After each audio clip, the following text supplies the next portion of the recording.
The Caretaker. What is there to say about him at this point? I know this isn't my first time discussing him, but his distortions of old ballroom tunes hold a special place in many hearts, and today I'll be ranking all 19 of his albums under the alias.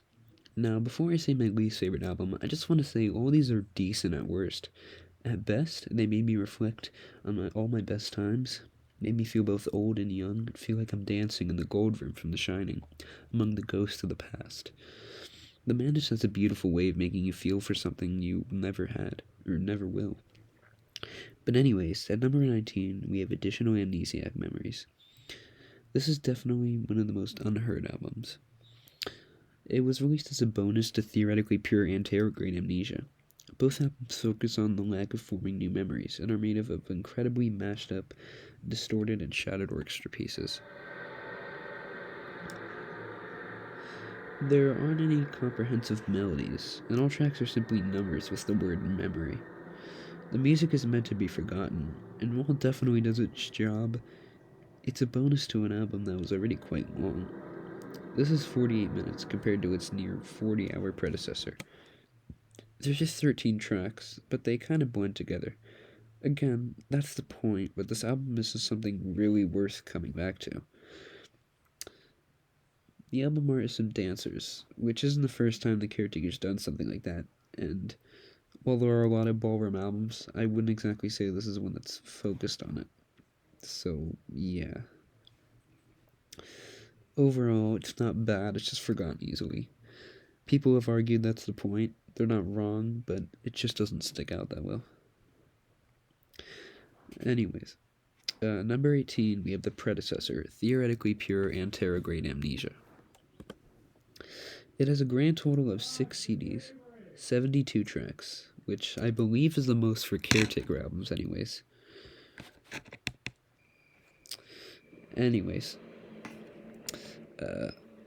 so each track, all the blending together, it has a great atmosphere. The cover art is certainly something, depicting a void, perhaps the fog of dead memories. Anyhow, the tracks, although not memorable, do have quite the atmosphere.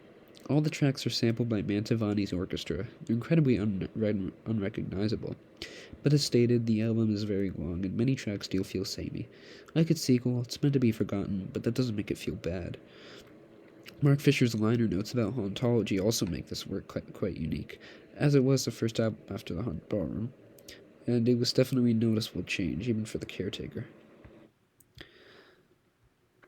So next up at number 17 is a very soothing album, and I think it's the most ambient one. But I also think it might be the most controversial. So this is Deleted Scenes, Forgotten Dreams, an hour and a half of slowed down choir with some, I guess you could say, ambient pieces. It does the usual Caretaker thing, sampling organs and choirs and adds static. But what makes it at least unique, is there isn't really noticeable memory. And each of the 4 tracks are 20 minutes long. It's quite simple, and while it is kind of hard to remember, and definitely hard to keep track of, it's a beautiful experience. For all the albums you could sleep to, I have to say this is probably the best one to do so. Might as well play some of it right now. So, the album art is a person in an almost dreamlike state full of bliss, and it definitely does fit what it's going for, the image, even if it's not necessarily one of my favorites of what the Caretaker's done.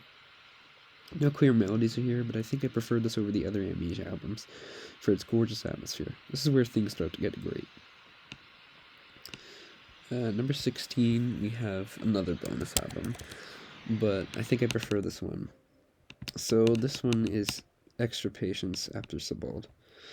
So this one is interesting because the original was made as a soundtrack for a documentary on a particular artist known as, well, not an artist, a writer actually, and his name was W.G. Sebald, and who wrote a lot about memory, which is fitting. So it makes use of the 1800s record Winterresie with reverse and slow down singles, along with some lovely piano. This is an extensive of that, with many voice tracks. It's a melancholy album, and the album art is a beautiful painting of a lighthouse.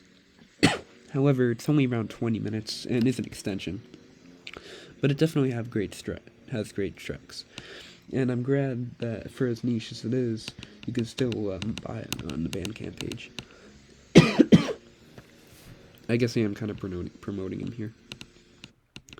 Anyways, number 15 is the Listen album, more just a very long track, because it is just one track. And this is Take Care, It's a Desert Out There, which has always kind of stuck out to me, even if it is more non-melody. So this is a drone dark ambience, a track 48 minutes or so. Most of the samples comprise the deleted scenes, forgotten dreams, along with some other already foggy sounding tracks being slowed down incredibly so. Anyways, what entails is nearly an hour of drearily empty and unaudible desert, where the same steps are retraced and memories are eternally lost. This work was dedicated to the no longer with us Mark Fisher, a writer who spoke of hauntology, the cancellation of the future. Pretty interesting stuff. He was a brilliant man and understood many problems with our modern world, pertaining to depression and capitalism. He was also a good friend of the Caretaker. The album art is something else. It depicts figures trying to hold each other close above a cloud-like object. Take Care, It's a Desert Out There was actually a quote by Mark Fisher. And the idea of old memories persisting through the repetition is shown very well here. It's hauntingly soothing, and a way to keep Mark's ideas living on. It's certainly special. And number 14 is the very first Caretaker album, Selected Memories from the Haunted Ballroom. There's a lot to say about the first Caretaker album. And, let's just say it definitely sets the tone that the Caretaker follows. It was released in 1999, based off The Shining, and it had a bunch of distorted ballroom pop songs from the 30s, around that era in general. There's also some noise tracks, which is fitting the haunted idea of the album. This album certainly is disturbing, and the atmosphere immerses you and it goes to the ballroom, dancing the night away. The final track, Midnight, the Stars and You, caps off The Shining, and, well, the album too. While some tracks are definitely hard on the ears, looking at You, 1000 Memories, it's overall a memorable album, as well as the dancers on the cover. It was a fantastic way to start off the moniker. It's also the first appearance of the famous Friend Is Past Reunited. This still stands the test of time, even after 20 years.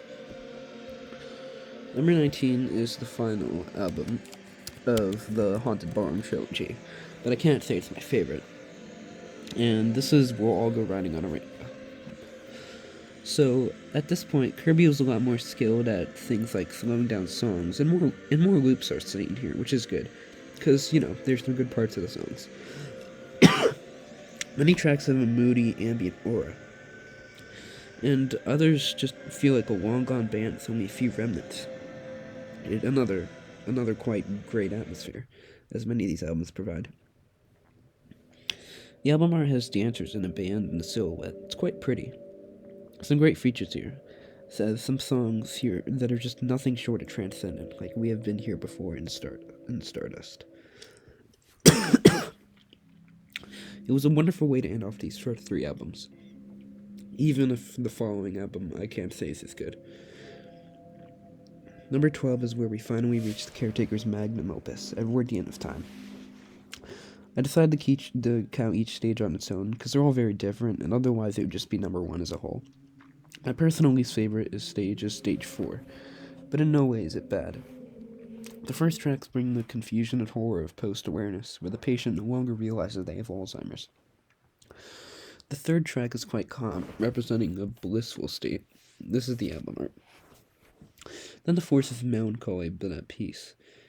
The idea of post-awareness is interesting because it stems from the idea that you no longer remember that you've forgotten. The idea of forgetting is scary because you know there's something missing, you just don't know what.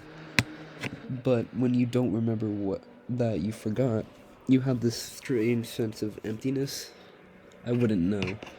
It's a very hard feeling to describe, and for the very unfortunate minority who have had it, it's kind of hard to truly understand what they've been through.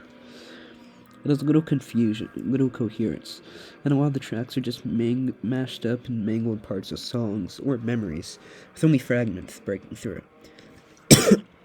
One particular section in H1, Post-Awareness Confusion, is full of horror and anger. It certainly stands out. The album art is quite beautiful, an abstract woman who seems to be weeping. It looks like the girl with the pearl earring. Well, this is my least favorite stage. All of them are fantastic, and this is more than a great way to introduce the bewildering incoherence that is the rest of Everworthian of Time. Fittingly, Stage 5 is next on the list at number 11. Did you think Stage 4 was crazy? Stage 5 is full of a screaming void, wiping away the last remnant neurons.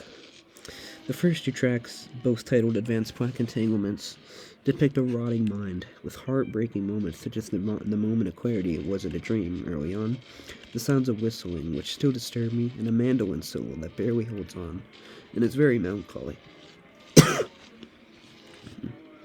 Synapse retrogenesis is much more isolated, as it represents the mind mentally aging backwards, becoming less conscious. Finally, we have sudden time regression into isolation, which is much more, less confused and just more empty, and less violent as well. It's often seen as the hardest stage to hear, and its horrifying beauty is matched wonderfully with the cover art that is Ivan Seal's painting. It depicts possibly a woman in a dress descending downstairs, though the sheer mess of it all makes what could be elegant something arrogant, something alien. As the ballroom records are further destroyed, it's hard not to find tragedy in these dead, once dignified dance numbers. And we enter the top 10 with the famous closer to Everworthian of Time, Stage 6. The entangled memories are fully corrupted, a booming nothingness covering it all.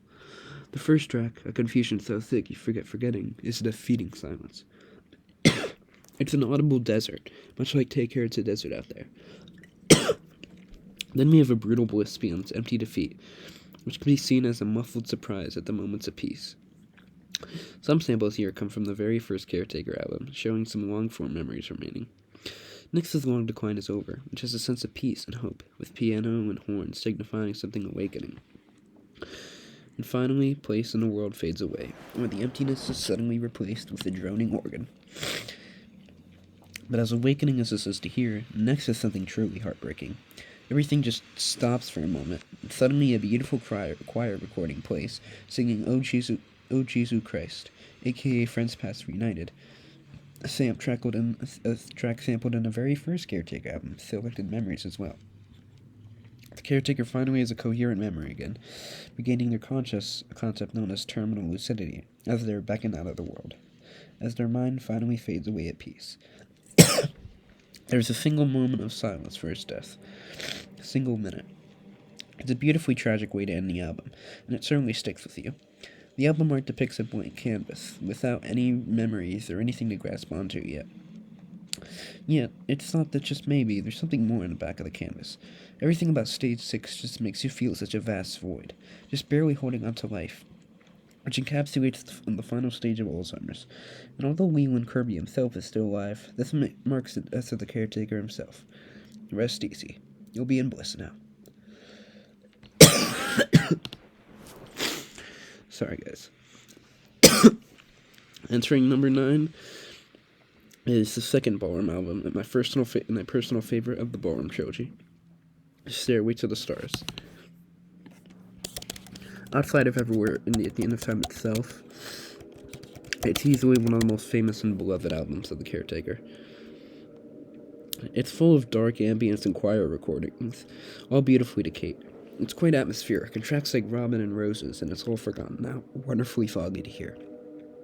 The final two tracks are a beautiful Friends Past Reunited, which was used at the end of Stage 6, and an incredible organ piece with the same name as the title. This album has a special place in my part, and it's definitely an album packed with an emotion that's kind of hard to describe. Anyways,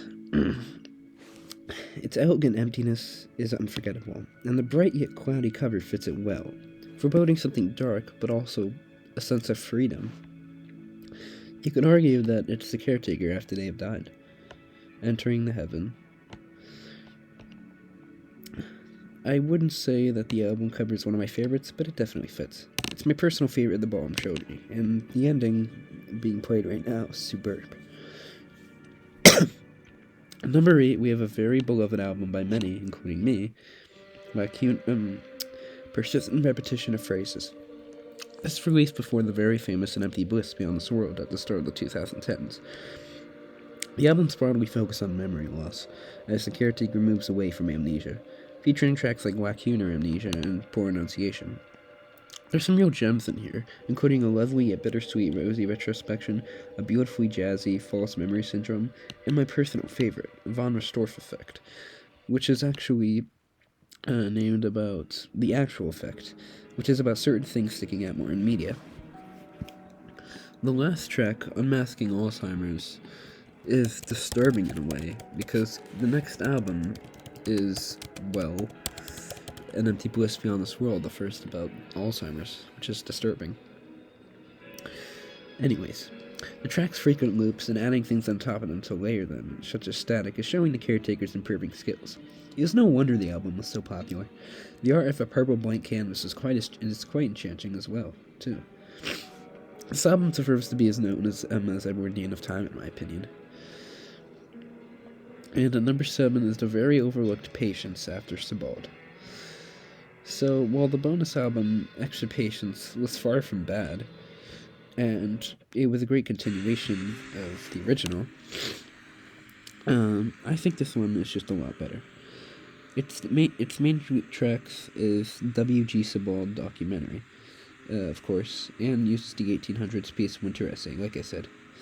There are much more piano tracks here than voices, which I prefer. Some tracks have a bit too much static, but that's only my real complaint. They're wonderfully dark tracks, like I Have Become Almost Invisible, and the incredibly catchy When the Dog Days Were Drawing to an End. I was increasingly absorbed in his own world as well, and I think that's my favorite. It reminds me a lot of Peanuts. Anyways, the track names are lined from the Rings of Saturn book, which is written by W.G. Sebald. And it's actually, in the documentary, it actually takes place along a walk around a beach, I believe in England. It's quite nice. Anyways, the album art is the same as Extra Patience, but the full view of the fountain is enchantingly nice and lonely to look at. It's definitely worth a listen. So, number 6, we have finally reached the pre-awareness stages of Edward Dean of Time, starting with stage 1. It's hard to say which of the albums of Edward Dean of Time is most famous. They all do their part exceedingly well, and they all are very special. And I have to say,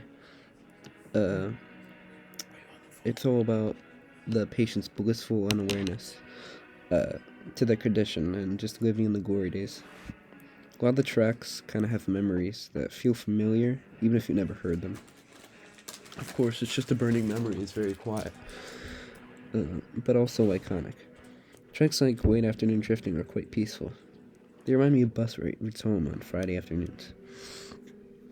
Anyways, Childishly Fresh Eyes has such a great yet unnerving sense of youth. Into Each Other's Eyes is a wonderful love song, and the project concludes with the cinematic My Heart Will Stop Enjoying.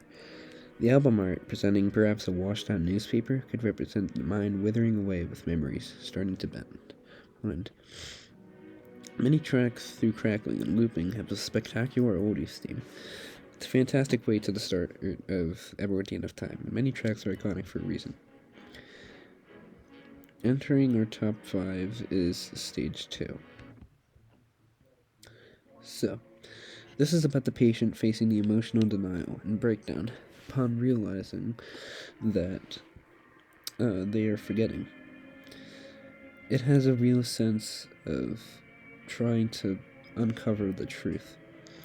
The tracks here aren't very dreaming like stage 1, but are a lot different actually, polar opposite. Have a sense of dread and fragile mind, and aren't trying to live in the glory days. They contain heavy static and long, stretched out notes trying to hold on desperately, which is especially clear in some tracks like What Does It Matter How My Heart Breaks, bringing back the main melody of the album. Misplaced in Time is another one full of wonderful dread, and it's my personal favorite in the whole album. It's the one playing right now. Quiet Dust comes early with its violin and weeping effects as a real tearjerker. Then we conclude with the beautifully tragic The Way Ahead Feels Lonely. The album shining a light on the emotional side of dementia really helps the project, and it's hard to imagine overlooking it. The album art depicting a flower pot with two playful lovers chasing each other around a tree, all the while a flower wilted, is a perfect metaphor for the decay of Alzheimer's. And it's a great album in general. And while Stage 2 isn't exactly one of people's favorites, I love it a lot, even more than Stage 1. Stage 2 is some of the saddest yet dignified songs, and it's special to me for those reasons. Number 4 is the final Caretaker album released, and this is Everywhere in Empty Bliss. It's an interesting one because it's the outtakes of Everywhere at the End of Time, and released on the same day as Stage 6. Now, this album has two different versions, the digital and CD version with different tracks. This is the digital version. The album is honestly one of the most disturbing, as many tracks sample 1800s wax recordings. Glimpses of Life Denial's recording of a girl reading a poem and a man praying, but the voices are so muddled and drenched in static, it's just otherworldly. Some tracks capture the chaos of Stage 4 and 5, such as Advanced Black Camaraderie, while some are more empty, like Internal Unravel, only providing a mix of all the different broken memories. And the opening track, Loss of Want Back, there, playing now, feels like a farewell to the Caretaker. Lots of these tracks feel like a memorial or a funeral service, honestly. And that cover art, well, it looks like a sea of swirling lost memories. I kind of made out the Titanic in the middle. But that final track, And Bliss Everywhere Bliss, might be the most heartbreaking yet peaceful in the whole discography. This album is simply horrifying, and lots of these tracks could have made it to the original, but it's also unforgettable.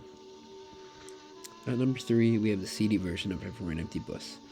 Now, the main difference is some swap tracks, which I personally prefer. My Heart is True feels like a glorious love tune, and a feeling of 1,000-yard despair, reflecting on your life. Drifting Sublime Hope is a very hopeful track, as the title suggests. But some of the other tracks do have a sense of emptiness, like Hidden Minimal Sea. Anyways, another thing about Drifting Sublime Hope is that it's not reversed. The final track, Elusive Sunshine, is a 180 mood compared to an In Bliss Everywhere Bliss. It's a grand farewell to the Caretaker, and all the lost memories. As for the album art, it's nearly the same with the floor, with some small, angry, dying bees at the bottom. Everywhere in Empty Bliss is an anagram for PM. My bees are very silent, which is pretty cool. Both versions of the album are fantastic. As for their respective final tracks, some of my favorites. Number 2, we finally reached the incredibly famous and Empty Bliss Beyond This World. The album art is just as iconic as the songs themselves. It's the first album about Alzheimer's, and the first to really bring fame to the Caretaker, and its predecessor to Eat On. Unlike previous albums, there's much more looping, no voices, and it's much more introspective. Tracks such as All You Are Going to Want to Do Is Get Back There contain such a vast aura of reflection. Libette's delay is very famous, coming from the phenomenon of the delay between being touched and feeling it. And the title tracks, they feel like a mysterious little tune on a music box, and a lot of these tracks come from Russ Morgan's orchestra and Leighton Johnson's piano melodies. Some tracks are more grand, others more peaceful. But my favorite is Camaraderie at Arm's Length, another tune perfect for a bittersweet ballroom.